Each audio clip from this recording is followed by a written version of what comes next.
Meet Georg Elser, a simple carpenter from Germany.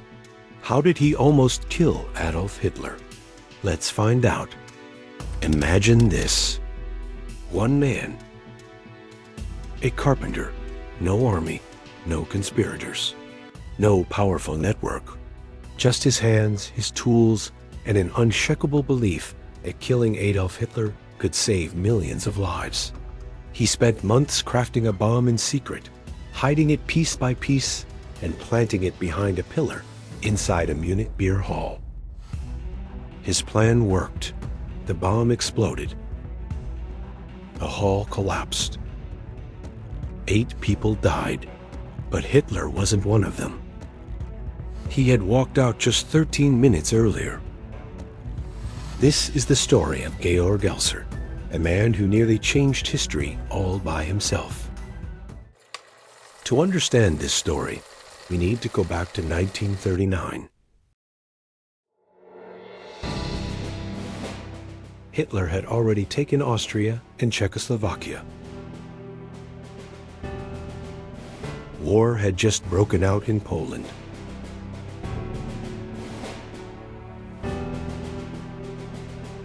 Europe was on fire, but inside Germany, not everyone was willing to bow to the dictator.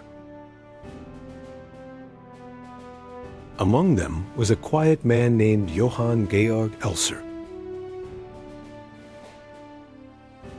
He loved music, enjoyed dancing, and was good with his hands. But he hated what Hitler was doing to Germany.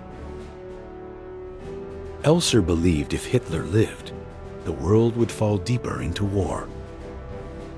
In November 1938, Elser had an idea.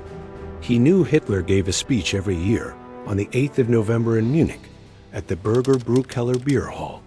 This was tradition, a commemoration of the failed 1923 beer hall putsch. Hitler always returned to the same place, standing before the same audience of loyal Nazis. It was predictable. It was vulnerable.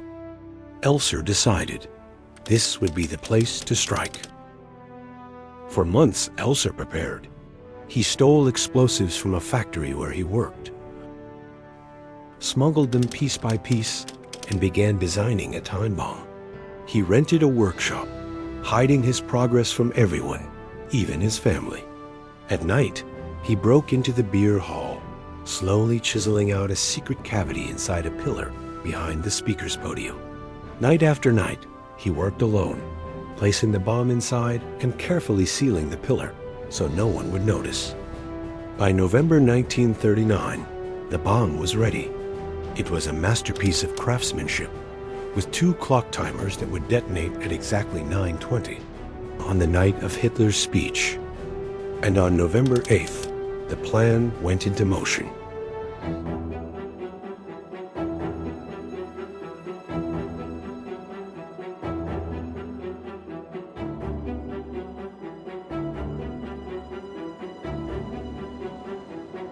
Hitler delivered his speech with fiery passion, surrounded by Nazi leaders. But there was a twist. Because of bad weather, Hitler had to return to Berlin by train instead of flying, and his schedule was moved forward. He ended his speech early at 9:07 p.m. At 9:20 p.m., 13 minutes after Hitler left the building, the bomb exploded. The blast tore through the beer hall. The roof caved in. 8 people were killed, and dozens more were injured. But Hitler was gone. He had escaped by sheer luck, or as Nazi propaganda claimed, by destiny. Elser's perfect plan had failed by minutes. Elser, meanwhile, was already on the run, trying to cross into Switzerland. But he was arrested at the border, carrying suspicious sketches and bomb parts in his bag. Under brutal Gestapo interrogation, he confessed. But even then, he refused to name anyone else, insisting he acted alone. And that was the truth. He had no allies, no backup, just one man against Hitler's regime. Elser was imprisoned for years, held as a special prisoner of Hitler himself. In April 1945, just weeks before the war ended, he was executed at Dachau concentration camp. His story was almost forgotten, overshadowed by later attempts like the famous Valkyrie plot of 1944. But Georg Elser's act was extraordinary. He proved that even an ordinary man could come terrifyingly close to changing history.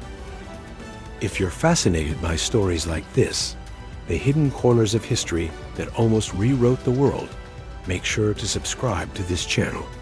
It helps me bring you more documentaries like this one, and you won't miss the next forgotten story of World War II. For now, watch the video on screen right now to see how the war actually started, and it was not because of Adolf Hitler.